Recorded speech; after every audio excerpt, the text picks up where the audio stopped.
नमस्कार, मैं हूं आपके साथ रंजना श्रीवास्तव। स्वागत है आपका अपने उत्तराखंड में। आइए बुलेटिन की शुरुआत करते हैं। मुख्यमंत्री पुष्कर धामी ने 14 अप्रैल को प्रस्तावित प्रधानमंत्री नरेंद्र मोदी के देहरादून दौरे को लेकर गढ़ी कैंट स्थित जसवंत ग्राउंड और मां डाट काली मंदिर का स्थलीय निरीक्षण किया। इस दौरान उन्होंने सुरक्षा, यातायात, पार्किंग, पेयजल, बिजली और स्वच्छता व्यवस्थाओं की समीक्षा कर अधिकारियों को सभी तैयारियों और समयबद्ध उच्च गुणवत्ता के साथ पूरी करने के निर्देश भी जारी किए। मुख्यमंत्री ने सुरक्षा व्यवस्था को मजबूत रखने और सभी एजेंसियों के बीच समन्वय पर जोर दिया। उन्होंने मंदिर में पूजा अर्चना कर प्रदेश की सुख, समृद्धि और कार्यक्रम की सफलता की कामना की।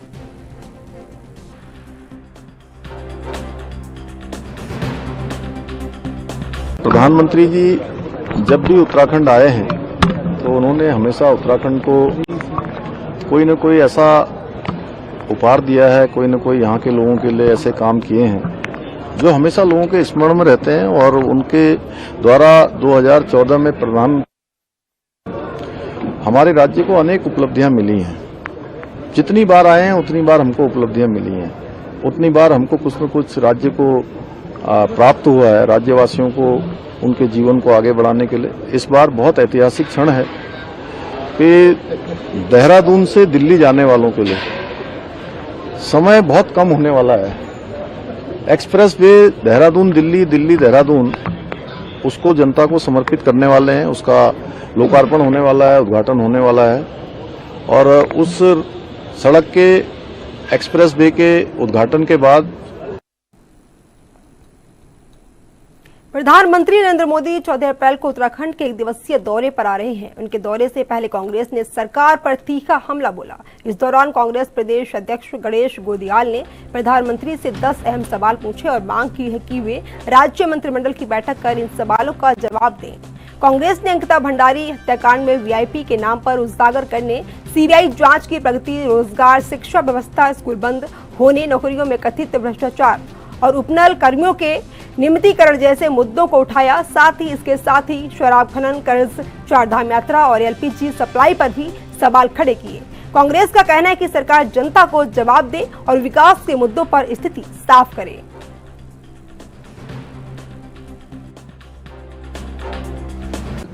एक दिवसीय उत्तराखंड दौरे पे आ रहे हैं। मैंने सुना उनका रोड शो है। मैं उम्मीद करता हूं कि रोड शो के अलावा वो उत्तराखंड के जनता के हित में और उत्तराखंड के हित में ये जो 10 यक्ष प्रश्न हैं, मंत्रिमंडल की बैठक बिठाकर इन 10 प्रश्नों का हल ढूंढकर और उत्तराखंड की जनता को बताकर जाएं। नंबर 1 प्रश्न है कि अंकिता भंडारी हत्याकांड में उनकी पार्टी के जो तथाकथित वीआईपी हैं उनका नाम उजागर हो। अब तक सीबीआई की जांच क्यों आगे नहीं बढ़ी? 4 महीने का समय बीतने पर भी कोई गिरफ्तारी नहीं हुई। अंकिता भंडारी के माता पिता का प्रार्थना पत्र को आधार न बनाकर अन्यों के प्रार्थना पत्र को आधार बनाया गया। इसके लिए प्रधानमंत्री जी पूछा जाए इस सरकार से। वन्य जीव और मानव संघर्ष में सरकार ने अब तक क्या किया, इसकी जानकारी होनी चाहिए। माननीय प्रधानमंत्री जी, पहाड़ का जवानी और पहाड़ का पानी आपके कथन के अनुसार पहाड़ के काम नहीं आ रहा है। इसके लिए आपने क्या प्रयोजन किया आपकी सरकार ने? उपनल के कर्मचारियों का नियमितीकरण कहां अटका हुआ है? देहरादून में कैबिनेट मंत्री गणेश जोशी ने हाथी बड़कला बाजार में जनसंपर्क अभियान चलाया। इस दौरान उन्होंने व्यापारियों और स्थानीय लोगों को प्रधानमंत्री के 14 अप्रैल को प्रस्तावित देहरादून दौरे के कार्यक्रम में शामिल होने का निमंत्रण भी दिया।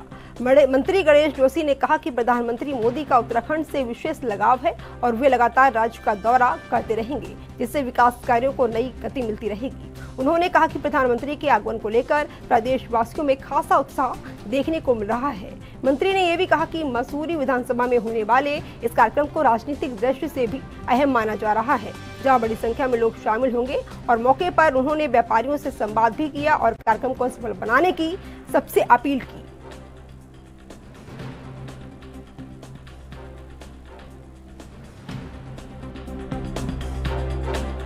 करने जा रहे हैं। देखिए, माननीय प्रधानमंत्री जी कल उत्तराखंड दौरे पर आ रहे हैं और मैं सौभाग्यशाली हूं कि कार्यक्रम मेरे विधानसभा क्षेत्र में है और हम लगातार लोगों से जनसंपर्क कर रहे हैं। और कल मैं जब संपर्क करके लोगों को आमंत्रित कर रहा था, लोगों में एक विशेष उत्साह है क्योंकि मोदी जी को सुनना चाहते हैं, देखना चाहते हैं, और उनके आने से 1 लाख से अधिक लोग उस रैली में होंगे। एक रोड शो के माध्यम से वो यहां पर पहुंचेंगे और उनके आने से जो ऊर्जा आएगी, 2027 की दिशा कल तय होने वाली है और एक बार फिर भारतीय जनता पार्टी की सरकार इस प्रदेश में बनने वाली है। देहरादून में मुख्यमंत्री पुष्कर सिंह धामी से मशहूर फिल्म निर्माता निर्देशक मधुर भंडारकर ने मुलाकात की। इस दौरान उत्तराखंड को फिल्म शूटिंग हब के रूप में विकसित करने पर विस्तार से चर्चा हुई। मुख्यमंत्री ने कहा कि राज्य की प्राकृतिक सुंदरता और शांत वातावरण फिल्म निर्माण के लिए बेहद उपयुक्त है। उन्होंने बताया कि फिल्म नीति के तहत सब्सिडी, टैक्स छूट और सिंगल विंडो सिस्टम जैसी सुविधाएं दी जा रही हैं। मुख्यमंत्री ने कहा कि उत्तराखंड को मोस्ट फिल्म फ्रेंडली स्टेट का पुरस्कार मिल चुका है।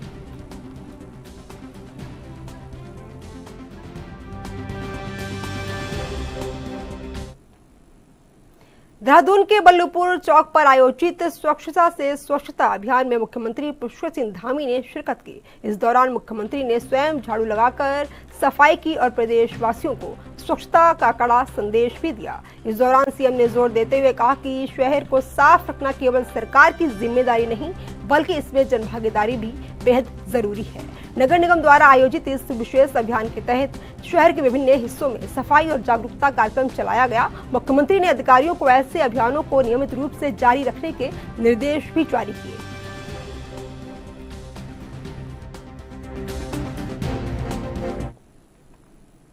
चारधाम यात्रा को लेकर उत्तराखंड सरकार ने बड़ा फैसला लिया है, जिसके तहत अब श्रद्धालुओं की संख्या सीमित नहीं की जाएगी। इस फैसले का तीर्थ पुरोहितों, होटल कारोबारियों और ट्रैवल संगठनों ने जोरदार स्वागत करते हुए मुख्यमंत्री पुष्कर सिंह धामी का आभार जताया है। मुख्यमंत्री ने साफ किया कि श्रद्धालुओं की सुविधा और सुरक्षा सरकार की सर्वोच्च प्राथमिकता है। इस दौरान उन्होंने सभी विभागों को बेहतर समन्वय के साथ काम करने के निर्देश भी जारी किए। संगठनों का मानना है कि इस निर्णय से न केवल धार्मिक पर्यटन को बढ़ावा मिलेगा, बल्कि स्थानीय अर्थव्यवस्था और व्यापार को भी नई मजबूती मिल सकेगी।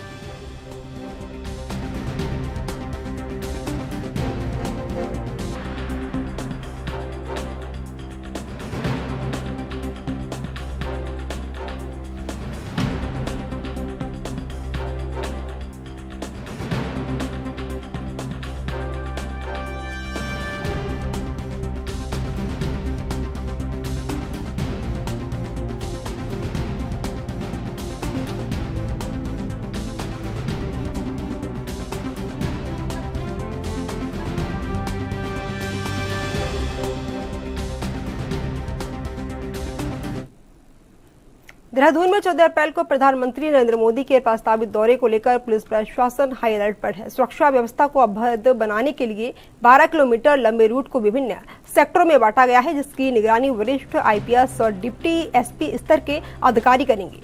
आईजी गढ़वाल ने कहा कि ILIU और खुफिया एजेंसियां सादा वर्दी में तैनात रहेंगी। चूंकि ये उत्तर प्रदेश और उत्तराखंड का साझा कार्यक्रम है, इसलिए दोनों राज्यों की पुलिस आपसी समन्वय के साथ काम कर रही है, ताकि कार्यक्रम सुरक्षित और सुचारू रूप से संपन्न हो सके।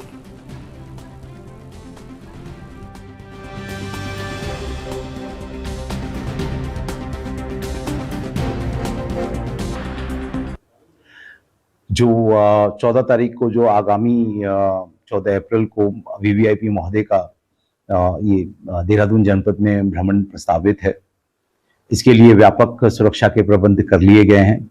जहां जहां VVIP महोदय का कार्यक्रम है, उन स्थलों पर सीनियर IPS ऑफिसर्स की ड्यूटी लगाई गई है। उनके साथ में डिप्टी एसपी रैंक के ऑफिसर्स को ड्यूटी लगाई गई है।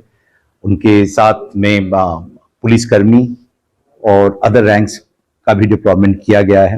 उनमें सादे वस्त्रों में भी अपने खुफिया तंत्र और LIU की टीम्स को लगाया है, ताकि ये जो हमारा VVIP विजिट है वो सकुशल संपन्न हो सके। आप लोग अवगत होंगे कि ये विजिट जो है वो उत्तर प्रदेश के साथ साथ उत्तराखंड में एक कंटिन्यूम विजिट है। तो हमारा हर एक लेवल पर SSP लेवल पर SSP सहारनपुर और SSP देहरादून की समन्वय मीटिंग हो गई है, वो निरंतर संपर्क में है। मेरे लेवल पर भी रेंज लेवल पर और DIG सहारनपुर रेंज से भी हमारा निरंतर संपर्क है। तो निश्चित तौर पर ये समन्वय हमने स्थापित कर लिया है और आगामी जो हमारा वीवीआईपी महोदय का जो विजिट है वो हम उसको सकुशल संपन्न कराएंगे। नारी शक्ति वंदन अधिनियम को लेकर महिलाओं में खासा उत्साह देखा जा रहा है। बीजेपी प्रदेश महामंत्री दीप्ति रावत भारद्वाज ने कहा कि इस अधिनियम के जरिए 40 साल का लंबा इंतजार खत्म होने जा रहा है और 16 अप्रैल को इसे संसद में पेश किया जाएगा।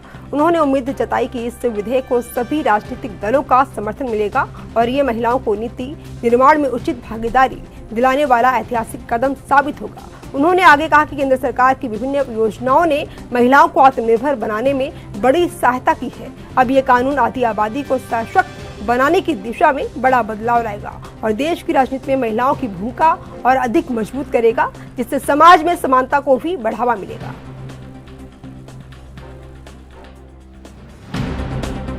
एक ही दिन बीच में बचा हुआ है और आप लोगों की क्या तैयारियां है? महिला होने के नाते आपका महिला मोर्चा का जो संगठन है उनकी ओर से क्या तैयारियां की जा रही, कैसे उनका स्वागत आप लोग करने वाले हैं?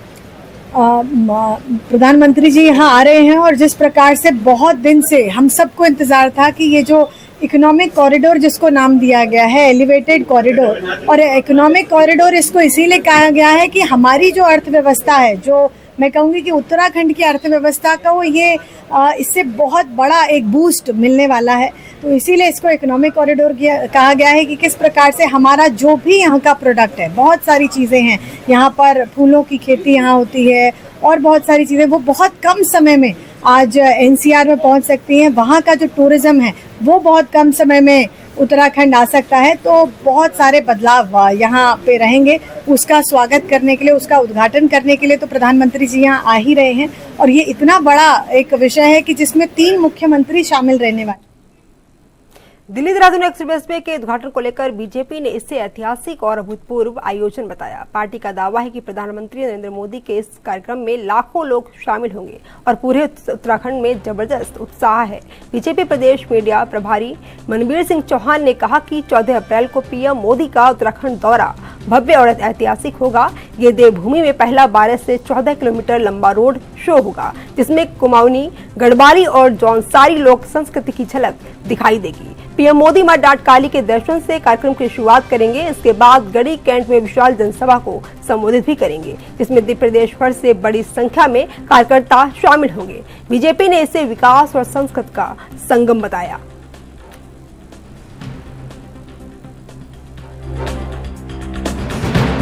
निसंदेह विश्व के सबसे लोकप्रिय नेता, देश के यशस्वी प्रधानमंत्री जब हमारे प्रदेश के दौरे पर हों तो अपार उत्साह हमारे भारतीय जनता पार्टी कार्यकर्ताओं के साथ साथ उत्तराखंड की जनता में भी है, क्योंकि आदरणीय नरेंद्र भाई मोदी जी का उत्तराखंड राज्य के जनमानस के साथ उत्तराखंड राज्य के लिए विशेष आशीर्वाद और स्नेह हमेशा रहा है। और जब जब वो उत्तराखंड राज्य में आए हैं, उन्होंने उत्तराखंड राज्य को अनेकों सौगातें देने का काम किया है। और इस समय जब वो ऐसे समय पर उत्तराखंड के दौरे पर आ रहे हैं, जब हमारे उत्तराखंड राज्य को दिल्ली देहरादून एक्सप्रेसवे का लोकार्पण कर रहे हैं, जो एक्सप्रेसवे उत्तराखंड राज्य के लिहाज से अगर हम देखें तो उत्तराखंड राज्य के लिए ये वरदान के रूप में साबित होने वाला है। चाहे हम औद्योगिक क्षेत्र के बात करें या अन्य विकास के कामों की बात करें या रोजगार की दृष्टि से देखें, ये एक्सप्रेसवे उत्तराखंड राज्य के लिए वरदान साबित होगा। इसलिए आदरणीय प्रधानमंत्री जी के उत्तराखंड दौरे को लेकर के हमारे उत्तराखंड में अपार उत्साह का माहौल है और उनके स्वागत के लिए हमारी भारतीय जनता पार्टी और उत्तराखंड का जनमानस आशा रोडी से लेकर के महिंद्रा ग्राउंड तक। वक्त हो चला है एक छोटे से ब्रेक का।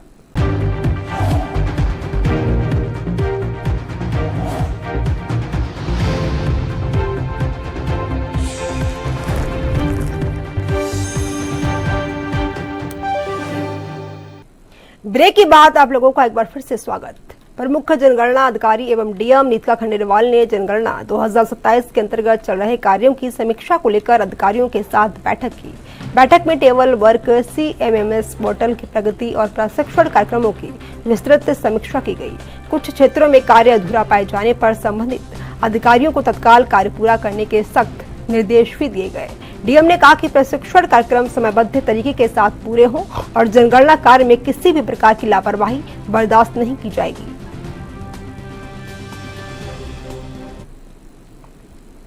ऋषिकेश में श्री भरत मंदिर की ओर से ब्रह्मलीन महंत अशोक प्राचार्य महाराज की स्मृति में विशाल निःशुल्क स्वास्थ्य जांच शिविर का आयोजन किया गया। इसमें हजारों मरीजों ने लाभ उठाया। इस शिविर में AIIMS ऋषिकेश और Himalayan institute hospital, jolly grant सहित सरकारी और निजी अस्पतालों के विशेषज्ञ चिकित्सकों ने मरीजों की जांच की। इस दौरान मरीजों के लैब टेस्ट, अल्ट्रासाउंड और दवाइयां भी निःशुल्क उपलब्ध कराई गई।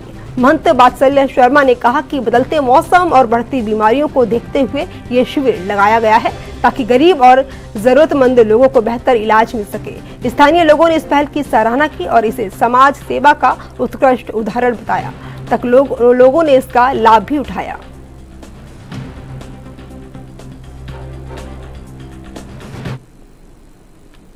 हल्द्वानी से बड़ी खबर सामने आई है। DAV कॉलेज में आयोजित एक कार्यक्रम के दौरान हरियाणवी गायक मासूम शर्मा पर अभद्र भाषा और गाली गलौज के इस्तेमाल का आरोप लगाया है। इस मामले के बाद शहर में आक्रोश फैला हुआ है और कई सामाजिक संगठनों ने कोतवाली पहुंचकर जोरदार प्रदर्शन भी किया। वहीं प्रदर्शनकारियों ने गायक के खिलाफ सख्त कार्रवाई की मांग करते हुए तहरीर सौंपी है। उनका कहना है कि देवभूमि उत्तराखंड में इस तरह की भाषा स्वीकार नहीं की जाएगी। साथ ही उमेश कुमार पर भी जांच की मांग की और कार्रवाई के भी निर्देश दिए गए हैं। पुलिस ने तहरीर लेकर मामले की जांच शुरू कर दी है और आगे की कार्रवाई की बात भी कही है। मामले को लेकर जांच तेज कर दी गई है।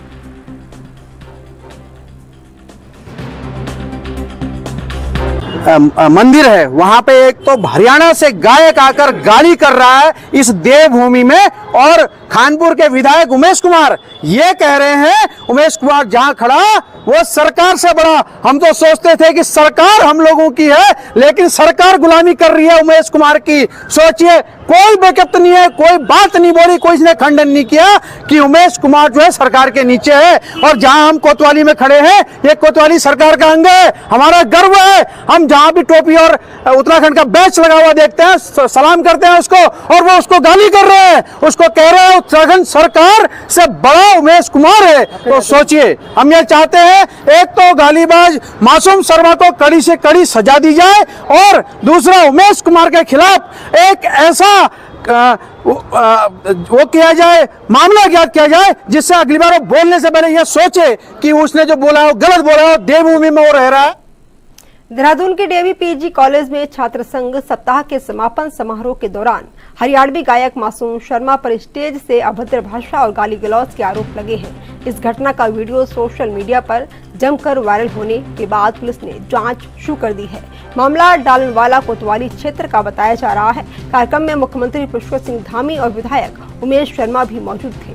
SP सिटी प्रमोद कुमार ने बताया कि वीडियो फुटेज की जाँच की जा रही है और बयान दर्ज किए जा रहे हैं।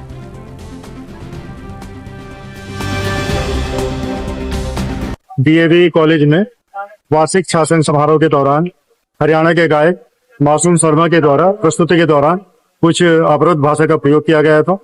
यह प्रकरण थाना डालावाला से संज्ञान में आ गया है और इसके संबंध में विस्तृत जांच जो है थाना पुलिस के द्वारा प्रारंभ कर दी गई है। जांच के दौरान जो भी तथ्य इसमें सामने आएंगे तदनुसार आगे कार्रवाई इसमें की जाएगी।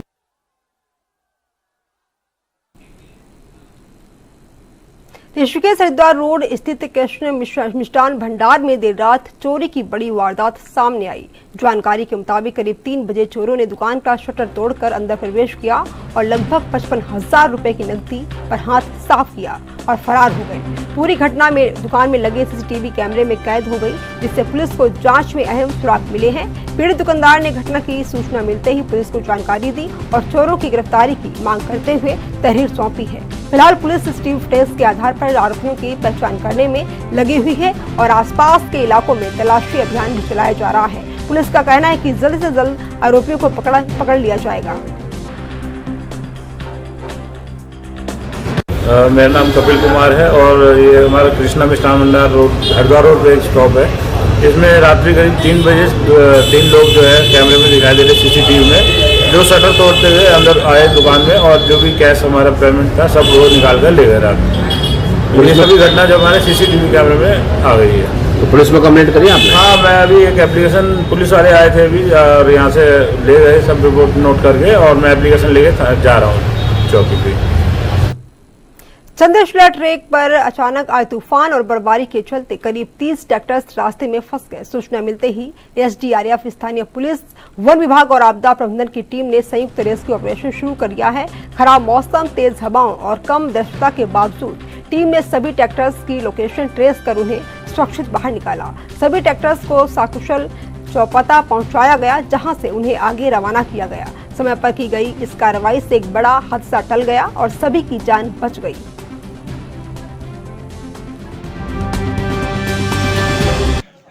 मेरा नाम विशाल और आज मैं अपने दोस्तों के साथ इधर तुंगनाथ ट्रैक पर आया था और वहाँ से चंद्रशिला के लिए गया था। तो वहाँ से जैसे ही हम पहुँचे तो मौसम अचानक चेंज हुआ और उस वजह से वहाँ पे बहुत तेज़ बर्फबारी हुई और उसमें हमने 112 पे कॉल करा और 112 पे कॉल करने के बाद पुलिस का बहुत अच्छा रिस्पांस रहा, हमको मदद मिली और समय के अंदर ही उन्होंने हमारी मदद कर दी। तो हमारे दोस्त और जो भी हमारे साथ सब गए थे सारे लोग सुरक्षित नीचे आ चुके हैं। तो उत्तराखंड की पुलिस और जो भी सहयोग कार्यकर्ता थे उनका मैं धन्यवाद करता हूँ। धन्यवाद।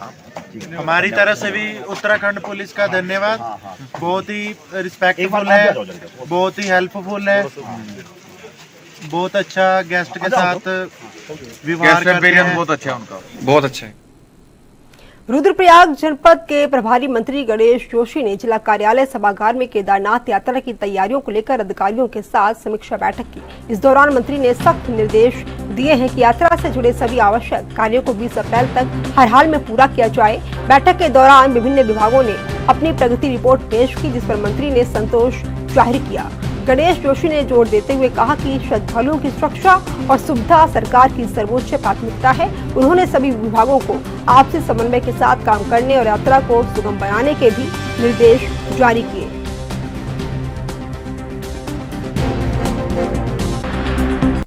इन सब विषयों को लेकर और जो हमारे व्यक्तिगत मार्ग हैं वो दुरुस्त हों, आज एक व्यापक बैठक हमने यहाँ पर की। सभी विभागों के अधिकारी यहाँ पर थे और जैसा कि मैंने फीडबैक लिया है कि लगातार दिन रात हमारे अधिकारी काम कर रहे हैं। हालांकि एक हफ्ते बारिश होने से थोड़ा सा काम की गति धीमी हुई है, लेकिन मुझे यहाँ के डीएम ने आश्वस्त किया है कि 20 तारीख तक हमारी सारी व्यवस्थाएं चाक चौबंद हो जाएंगी और परसों हमारे डीएम और एसएसपी खुद मौके पर जाकर उसका विजिट करेंगे और यहीं हमारे स्थानीय विधायक, हमारे स्थानीय लोग भी लगातार उसकी चिंता कर रहे हैं। अभी हमारे माननीय विधायक जी ने भी इसकी बैठक ली थी और मैंने कहा कि हमारी जो संस्कृति है अतिथि देवो भव, मैंने कहा हमारा व्यवहार ऐसा होना चाहिए, हमारी पुलिस का व्यवहार ऐसा होना चाहिए, जो टूरिस्ट यहाँ पर आए और लौट कर जाए तो कहे कि मैं बाबा केदार के दर्शन करने गया था। वहाँ के स्थानीय लोगों ने, वहाँ के व्यापारियों ने, वहाँ के होटेलियर्स ने, वहाँ की पुलिस का व्यवहार बहुत अच्छा था। ये संदेश यहाँ से जाए। एनएच का जो मुख्य मार्ग है